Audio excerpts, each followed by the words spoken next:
साणु change काणु हंचेमी पूजी विमन्नामि नमस्सामि दुःखो को कम को दाव सुगिरम समाहि वनुजगति रूपयम् यस्य स्वयं स्वभावाप्ति रभावे कृष्ण कर्मणा तस्मै संज्ञान रूपाय नमोस्तु परमात्मने।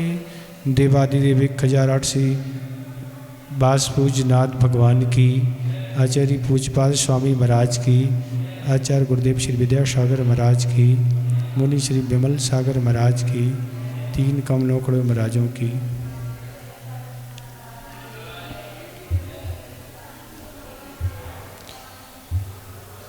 बता रहे आत्म साधक के लिए, साधना के लिए कैसा स्थान होना चाहिए। साधक को आत्मा की साधना करना है तो स्थान भी उसके अनुसार होना आवश्यक है। अगर स्थान नहीं होगा तो वह ध्यान नहीं हो पाएगा, मन की चंचलता बढ़ेगी। तो इसलिए कह रहे हैं 40 नंबर श्लोक, इसका उच्चारण करें। इच्छते कांत संभाषम, इच्छते कांत संभाषम, इच्छते कांत संभाषम निर्जनम निर्जनम जनिता दराह, जनिता दराह निर्जनम जनता दराह निज कार्य वशात किंची, निज कार्य वशात किंची दुक्त्वाह दुक्त्वाह विस्मरति विस्मरति दुर्तम दुर्तम दुक्त्वा विस्मरति दुर्तम दुक्त्वा विस्मरति दुर्तम। इच्छते कांत संभाषम निर्जनम जनता दरा निजकार वशात किंची दुक्त्वा विस्मरति दुर्तम।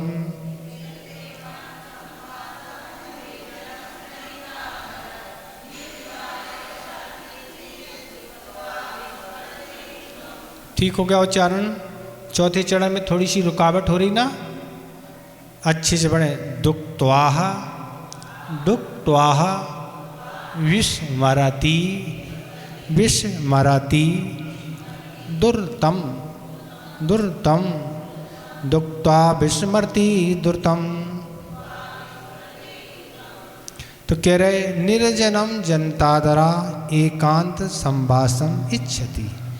कह रहे निर्जन स्थान जिसे अच्छा लगता है, जिसमें आदर भाव है, ऐसा आत्म हितेक्षु साधक एकांत स्थान में निवास करना चाहता है।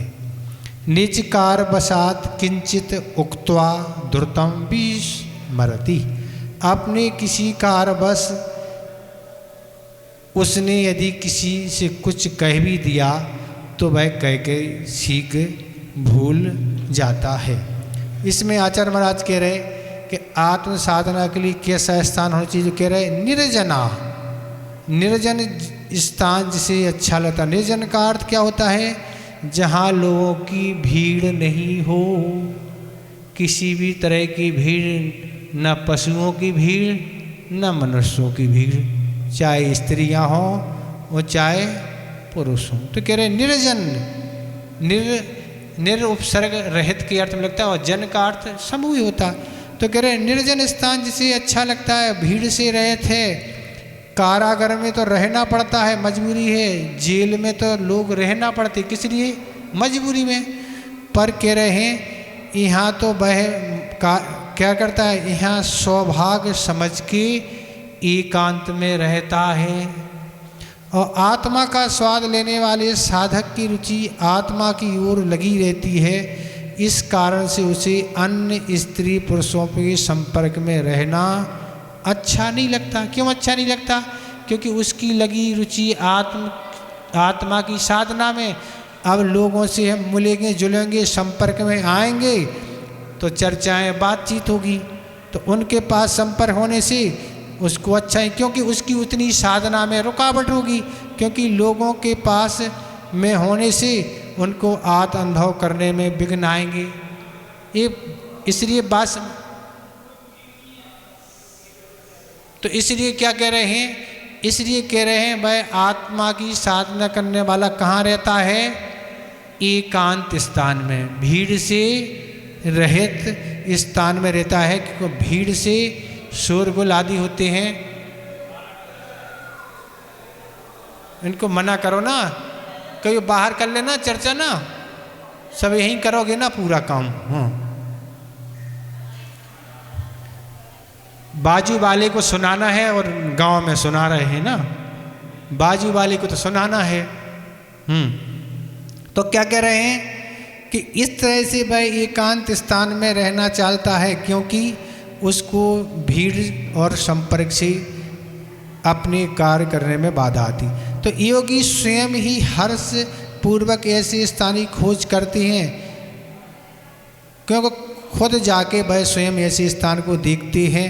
जैसे मरीज जब बीमार हो जाता है तो उसको आईसीयू में रख दिया जाता है। क्यों रख दिया जाता है, क्योंकि मिलने वाले बहुत सारे आते हैं और एक ही बात पूछते, क्या हो गया भैया, क्या हो गया, तो और बीमार पड़ जाएगा। भाई एक ही काम बस सुबह से शाम तक, इसलिए डॉक्टर लोग उसको आईसीयू में रख दिए, मिलना जुलना बंद, अब इससे कोई मिलेगा नहीं, जब ही तो ठीक हो पाएगा ना।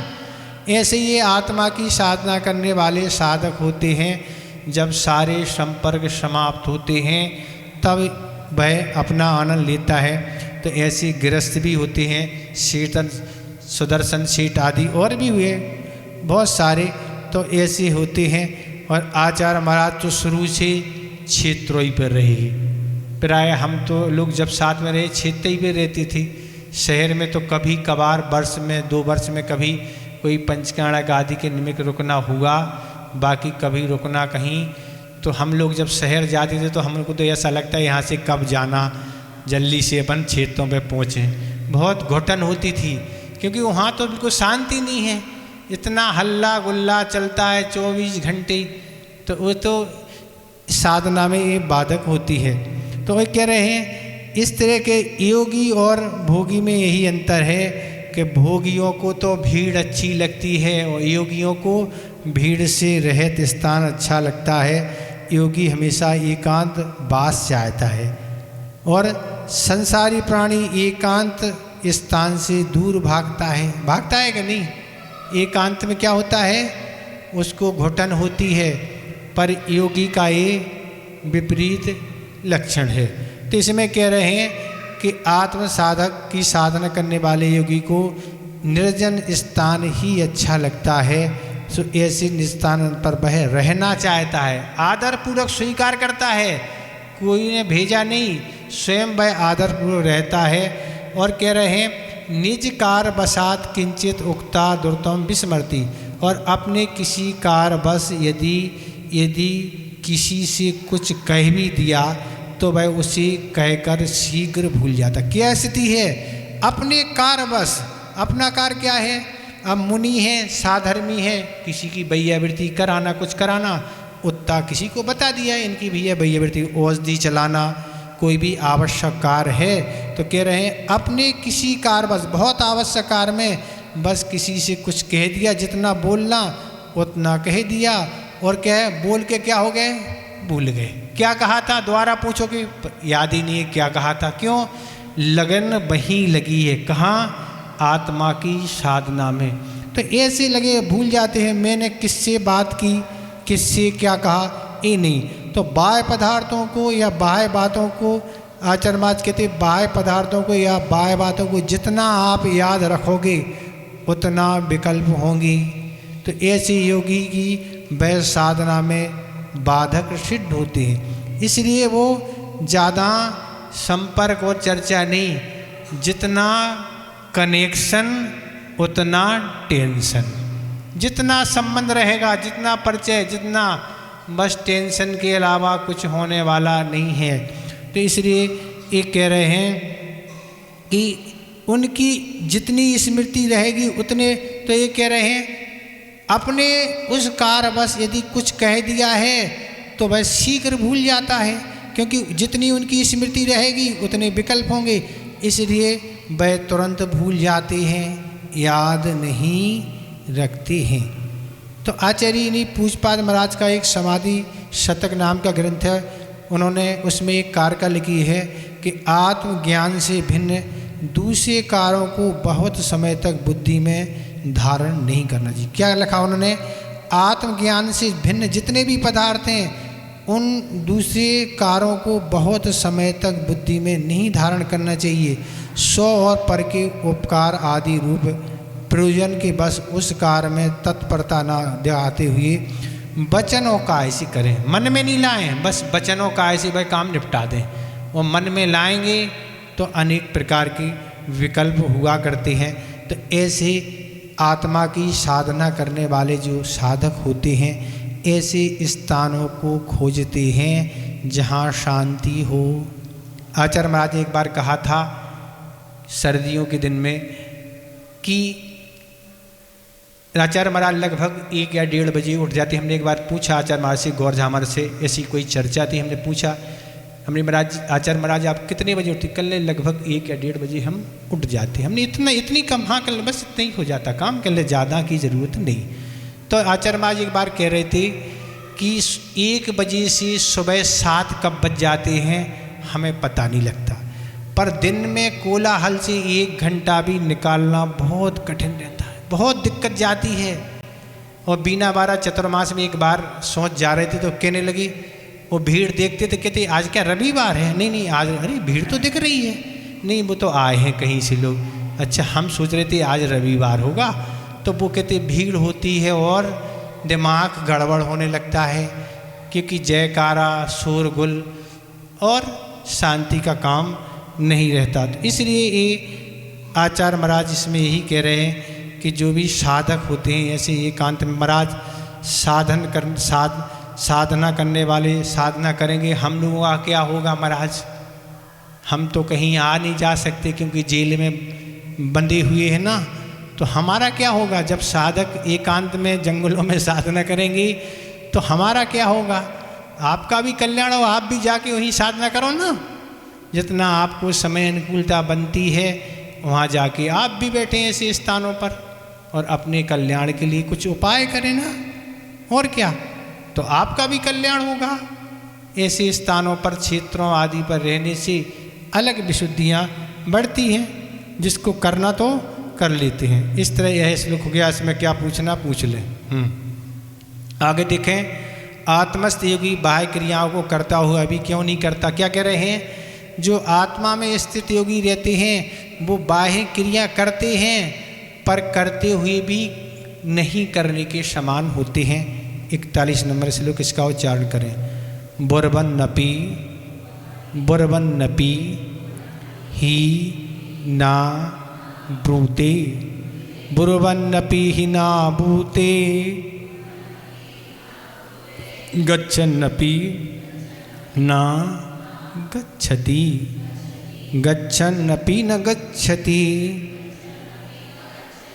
स्त्री कृतात्म तत्वस्तु, तत्वस्तु, स्त्री कृतात्म तत्वस्तु, पश्यन्नपि न पश्यति, पश्यन्नपि न पश्यति, बुरबन्नपि ही न ब्रूते, गच्छन्नपि न गच्छति, स्त्री कृतात् तत्तस्तु, पश्यन्नपि न पश्यति।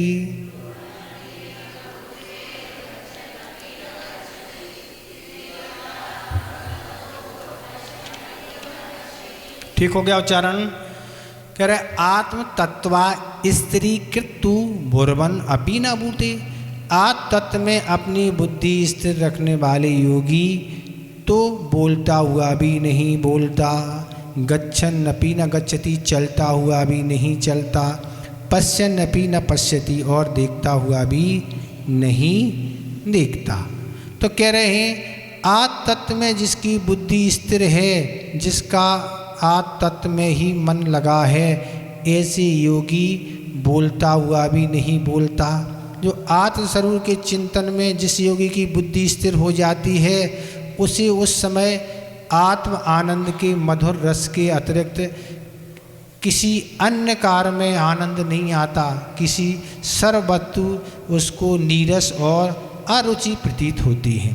जिसे ध्यान करके अपने को इतना स्थिर कर लिया कि उसे बाहर जाने में बहुत तकलीफ होती है। जो आत्मा की साधन करने वाले साधक होते हैं, उन्हें बाहर जाने में बहुत तकलीफ होती है। एक बार अमरकंटक में थी और इष्टोपदेश का पाठ कर लिया हमने। वो 2-3 दिन तो बिल्कुल दिमाग ऐसा गड़बड़ हो गया, इतना गड़बड़ हो गया कि बिल्कुल बाहर कुछ सोचने और देखने का कुछ भाव नहीं हुआ। ऐसे श्लोकों को पढ़ा और दिमाग, कल ही पढ़ रहे थे इसको क्लास में आने से पहले, तो कल ही दिमाग डिस्टर्ब हो रहा था। क्योंकि ये चीज़ें ऐसी हैं, पढ़ने से ऐसे लगता है कि बाहर हम क्यों जा रहे हैं, क्या प्रयोजन है, ये सारी स्थितियाँ ये गड़बड़ होती हैं। तो ऐसे इसमें श्लोक आचार्य महाराज ने रखे हैं। तो कह रहे जिसे आत्म ध्यान करने को इतना स्थिर कर लिया कि बाहर जाने में बहुत तकलीफ होती है। आत्म रस के अलावा उसे कोई रस अच्छा लगता नहीं। तो संसारी प्राणी तो जड़ तत्व में खूब अपनी बुद्धि स्थिर रखता है, पर आर्त तत्व में नहीं, अन्य तत्वों में नहीं, केवल आत्म तत्व में ही उसकी बुद्धि क्या हो गई है, स्थिर हो गई है। आत्म तत्व में ही उसने अपनी बुद्धि को स्थिर कर दिया है। तो कह रहे हैं बोलते हुआ भी नहीं बोलना पड़ा, बोलते हुए भी नहीं बोल रहा है। क्या है, अनुरोध बस किसी को उपदेश देना पड़ रहा है। जैसे रिद्धिधारी मुनिराज थे और वह जंगल में रहे, पर उस ग्वाले ने रात भर सेवा की। ठंडी का समय था, सुदर्शन सेठ का जो कथानक आता ना, बस अब वो रिद्धिधारी थे, लगा कि भैया ये तो भव्य है, इसका तो आगे कल्याण होना है। रिद्धिधारी थे, बस सुबह हुई, नमो अरिहंताणम बोला, वो आकाश में चले गए, बस बोलने नहीं बोलने के समान। तो ऐसे जैसे और भी चांडाल आदि है, इनको नियम आदि जी, तो ऐसे जो साधक होते हैं ये बोलते हुए भी नहीं बोलने के समान है। क्योंकि धर्मादिक के स्वरूप का कथन करते हुए भी नहीं बोलने के समान है। व्यक्ति दिन भर बोलते रहते हैं। अब आप ही सोचो ना, आचार्य महाराज यही कहते थे हम लोगों से कि क्या क्या बोल रहे हो, बताओ ना, इस बोलने का सार क्या है। कोई प्रयोजन है तो बोले ना, जिससे कोई प्रयोजन नहीं तो क्या बोले। एक प्रसंग धबला में आया था, आचार्य महाराज जब पढ़ा रहे थे कि गुरु महाराज से कहा गया, गुप्ती की जो पालन करने वाले थे, कि गुप्ती के पालन करते समय कोई शिष्यों को समझाने आदि का काम नहीं है, तो कहते मौन रहे। क्यों बोले, जब किसी को कोई आवश्यकता नहीं है, कोई समझाना नहीं, कुछ नहीं है, कुछ कोई पूछ नहीं रहा, तो क्यों बोल रहे। तो ऐसा वो प्रसंग उस समय आया था। तो ये कह रहे गच्छन अपि न गच्छति, और चलता हुआ भी नहीं चलता है, चलते हुए भी नहीं चलने, क्योंकि बुद्धि वहीं आत्मा में टिकी हुई है। चल रहा है, चलना मजबूरी है, अब ज़्यादा तो नहीं रुक सकते ना, चतुर्मास हो जाएगा, जाना ही पड़ेगा ना, और क्या, और जाना ही पड़ता ना। और बिहार आदि कहीं कोई समाधि हो रही है तो भी जाना पड़ता है, गुरु दर्शन है, कहीं क्षेत्र दर्शन आदि, तो ऐसे है, जाना ही पड़ता है। तो आगम की आज्ञाएं हैं तो जाना पड़ रहा है। तो बिहार चल रहा है, पर चलती हुई बुद्धि वहीं टिकी है। लग रहा होगा आपको महाराज आपको बहुत जल्दी है, जल्दी नहीं, वो तो जाना ही है। जल्दी क्या है, वो तो पक्का ही है, जाना ही है। कब जाना, ये गुरु महाराज के ऊपर है, कब जाना है, कब वहाँ से झंडी दिखाई जाएगी और ट्रेन प्लेटफार्म छोड़ देगी। तो ये तो जब जाना है, कब जाना है, अभी तो पता नहीं है कब जाना है, अभी तो संकेत है ही नहीं ना, अभी तो हरी झंडी नहीं, अभी तो लाल झंडी है ना। तो इसलिए ये है। और कह रहे पश्चन अपि न पश्यति, और देखता हुआ भी नहीं देखता है। अपन को क्या अंतर आना, घाटोल में रहे चाहे कहीं रहे, अपन को तो कहीं भी वही काम है अपना। तो अपन को दुनिया में कहीं रहे, अपन को कोई अंतर आने वाला ना, यहाँ अंतर ना वहाँ अंतर, अपनी तो व्यस्तता सभी जगह है। तो देखते हुए भी नहीं देखता है, तो देखते हुए भी किसी को देख रहा है, पर देखते हुए भी नहीं देखता है। क्या है? उसकी बुद्धि आत्मा में लगी है, विहार कर रहा है, आहार कर रहा है आदि और कोई आवश्यक कार्य है। तो उस समय ईर्यपत समति कैसे पलेगी? तो देखना पड़ता है, जीवों की रक्षा का भाव है, पर बुद्धि कहाँ लगी है? उसी आत्मा में लगी हुई है। इसलिए ये कहने वाले हैं कि ऐसे आत्म तत्व में जिनकी बुद्धि स्थिर हो जाती है, ऐसे योगी बोलते हुए नहीं बोलते हैं, चलते हुए भी नहीं चलते हैं और देखते हुए भी नहीं देखते हैं। ऐसी सारी स्थितियाँ हो जाती हैं। आपकी दृष्टि या दुनिया की दृष्टि में ये लगेगा ये तो पागल है। क्या है? ये तो पागल है, पागल लगेगा, पागल जैसे समझ में आएगा। पर पागल आपको लग सकता है, किसी को लग सकता है, पर उसका मन तो वहीं कहाँ जो आत्म ध्यान में बह रहा है वहीं उसका मन लगा हुआ है, उसकी बुद्धि अन्यत्र नहीं जाती है। इस तरह यह भी आपका श्लोक हो गया। इसमें कुछ आपको पूछने आप संबंधी ज़्यादा इसमें कोई विषय ही नहीं, सब मुनियों का विषय चल रहा है ना। अब आपको क्या बताएं, आप क्या करें? आप पूछे तो हम बता देंगे आप क्या करें। तो अपन है क्या कह रहे हैं?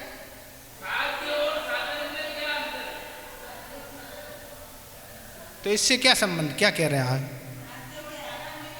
साधन जो आत्मा के लिए साधना के योग हो, साधन मतलब उपलब्धि करना, जो साधन कहलाते हैं जिनके द्वारा आत्मा की साधन या कोई भी साधन हो सकते हैं, बहुत सारे साधन हो सकते हैं।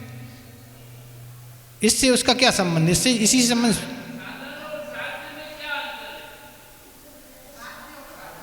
साध और साधन, धा धा बोलो, नानी है दानी है, साधन धा, साधन और साध। साधन तो जो सहयोग करते हैं वो साधन कहलाते हैं। साध मतलब जिस साधन की उपलब्धि करना है। साध क्या है? प्राप्ति के अर्थ में है। ठीक है, तो इसलिए मुनि का विषय है आपको क्या करना है, इस श्लोक से लगाते जाएं। आत्मा की उपलब्धि, आत्मा के कल्याण में हमें कैसे लगना है, उसमें हमें कितना समय निकालना है, कुछ डिवाइडेशन तो करना पड़ेगा ना, तब समय बचेगा। अब लगेगा कि नहीं कुछ फिक्सेशन नहीं है तो फिर समय कटता चला जाता है। कुछ भी काम ढूंढना पड़ता है, फिर तो नहीं ढूंढना पड़ता है, नहीं कुछ काम नहीं है तो क्या है, फिर काम ढूंढो ना। एक किसी से पूछा आप क्या काम करते हैं, तो कह ले सुबह हम काम ढूंढने जाते हैं, शाम को वापस आ जाते हैं। कह ले ये भी तो काम है ना, बस यही काम करता हूँ, सुबह ढूंढने जाता हूँ, शाम को वापस आ जाता हूँ, ये भी हमारा एक काम है। तो इसलिए अगर कोई भी काम फिक्स नहीं है, कोई उपयोग नहीं लगा रहे हैं, तो व्यर्थ के कामों में मन जाएगा। ये ठीक हो गया। हाँ, जिस समय योगी, ये बच्चे शोर कर रहे हैं ना ऊपर, क्यों क्या हो रहा? बड़ी समस्या है। ये कह रहे जिस समय योगी आत्म ध्यान में लीन हो जाता है, उस समय क्या उसकी स्थिति हो जाती है? आत्मा में जैसे ही लीन हो गया उसकी क्या स्थिति? ये 42 नंबर श्लोक आ रहा है, इसका उच्चारण करें। कीमिदम कीदृशम कर्ष, कीमिदम कीदृशम कर्ष, कस्मात् क्वेत विशेषयन्, कस्मात् क्वेत विशेषयन्, स्वः देहमपि न वैति, स्वदेहमपि न वैति,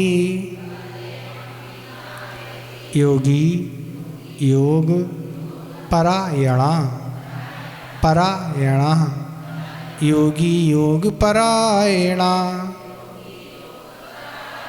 कीमिदं कीदृशं कर्ष्य, कस्मात् क्वेत विशेषयन्, स्वदेहमपि नावेति योगी योग परायणा।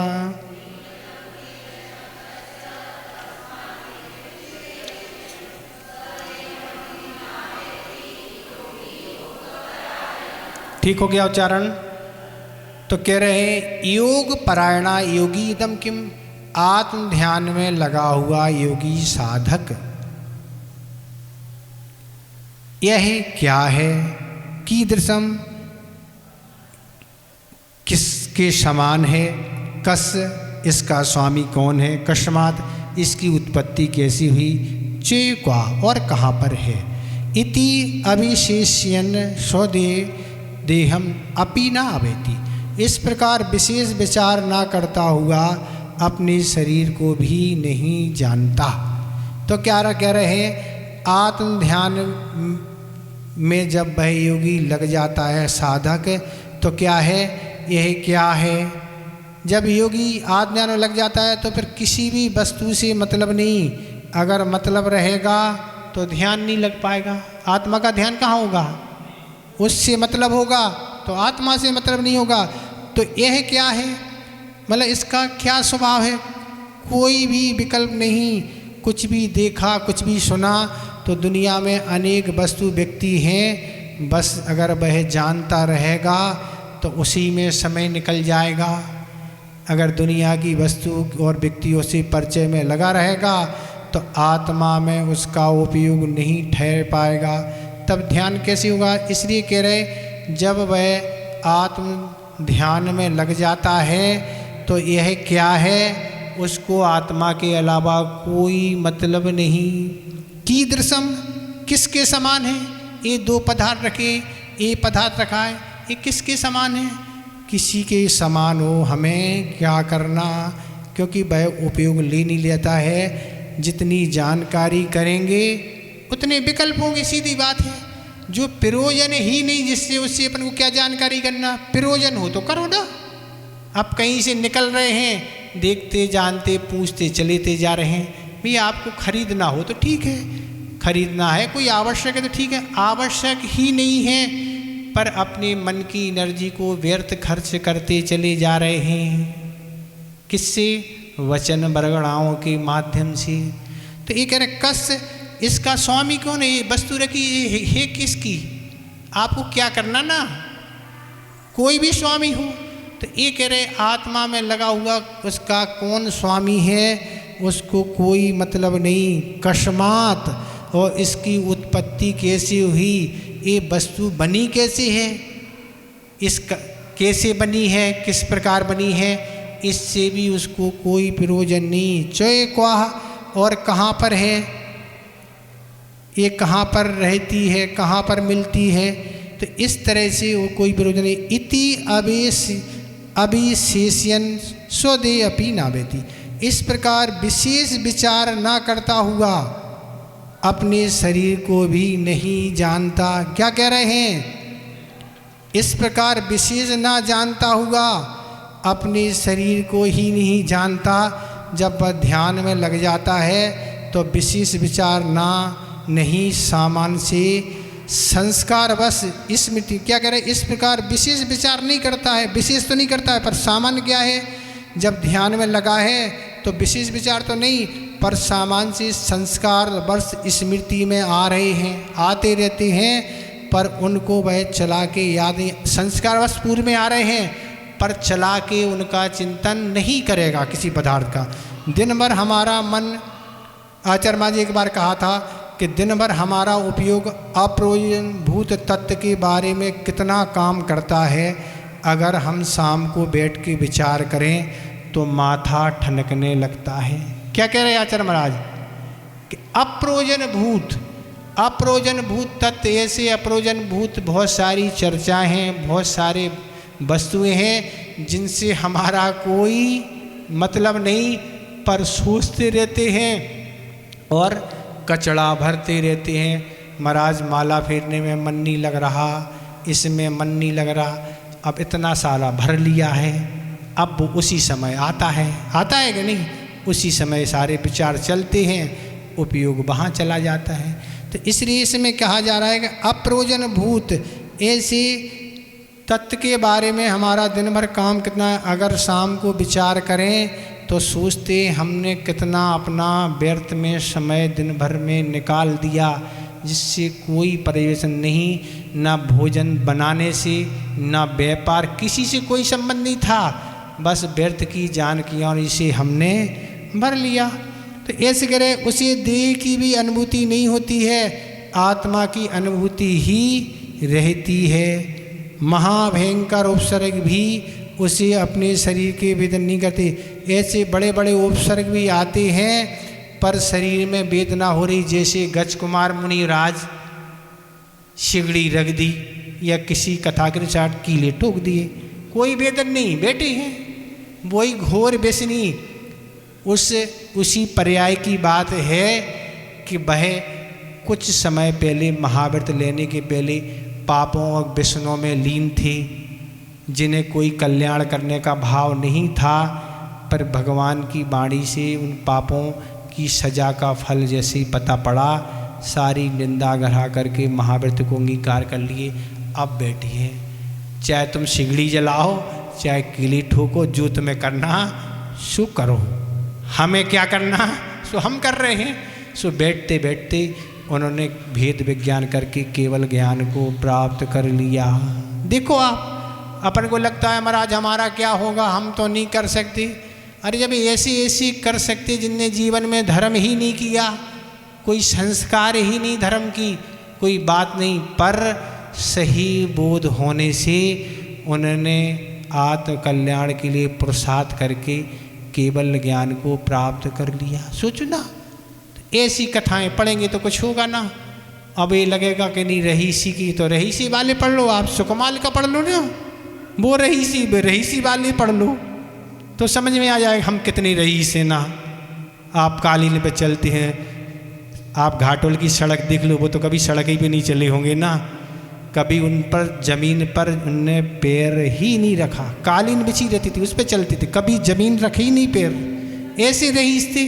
तो रईसों की कुछ तो पढ़ो ना, और पढ़ के कुछ सोचो तो काम होगा। तो शरीर की ओर दृष्टि जाने से सुख दुख की अनुभूति होगी, तो उसे आत्मा की ओर उपयोग हटेगा। इसलिए वह शरीर की ओर दृष्टि ही नहीं ली जाती हैं। और इस तरह से यह क्या है, किसका है, किस कारण से है, कहाँ है, ये सारे पदार्थों की आप जितनी जानकारी करते चले जाओगे उतना आप कचड़ा भरते चले जाओगे। हम तो आचार्य महाराज से यही सीखे, और आचार्य महाराज हम लोगों को सब यही समझाते रहते, और वस्तुतः हमने यही निष्कर्ष लिखा है। इसमें क्या होना ना, 1 मिनट की 2 मिनट की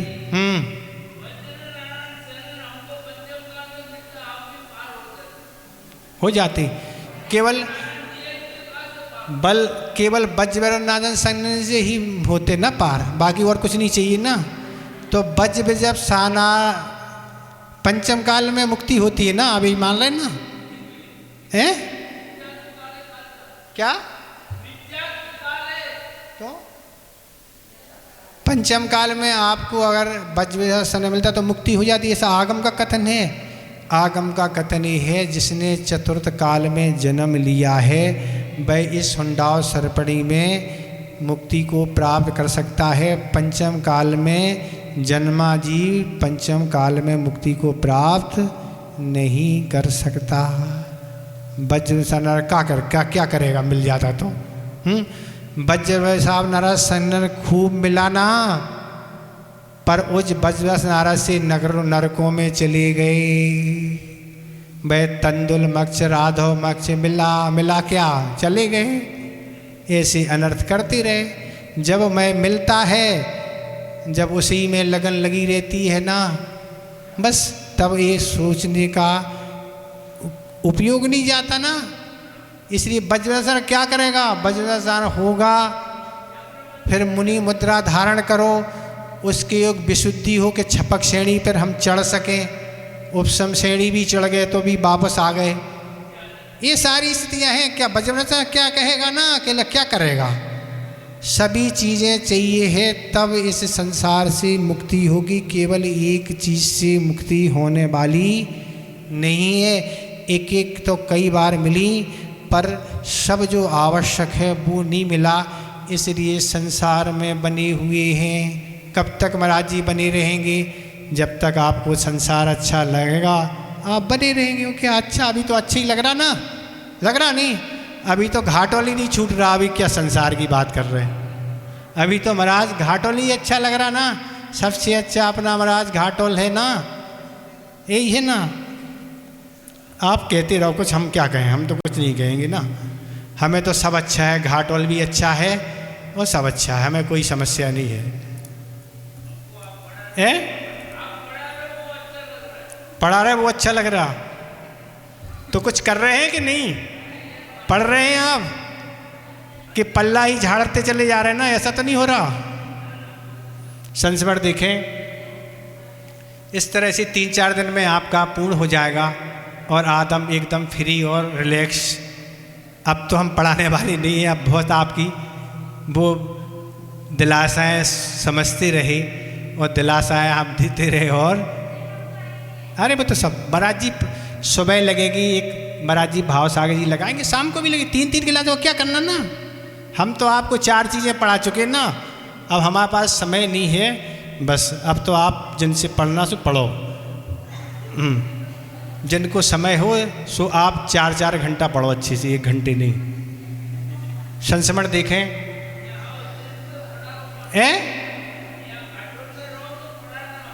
घाटोल में अब दिवाली आ रही ना, अब दिवाली आप मना, हमें आप तो छुट्टी ले ले, तो हमें कब छुट्टी दोगे ना? हमें भी छुट्टी चाहिए पड़ती ना, छुट्टी हुई नहीं। अनेक जगह तो रविवार को छुट्टी रहती थी, यहाँ तो रविवार ही नहीं हुआ। अनेक जगह रविवार को छुट्टी होती, यहाँ तो कोई छुट्टी नहीं मिली ना। लोगों के तो रविवार आते, हमारा रविवार ही नहीं आता, हम क्या करें ना?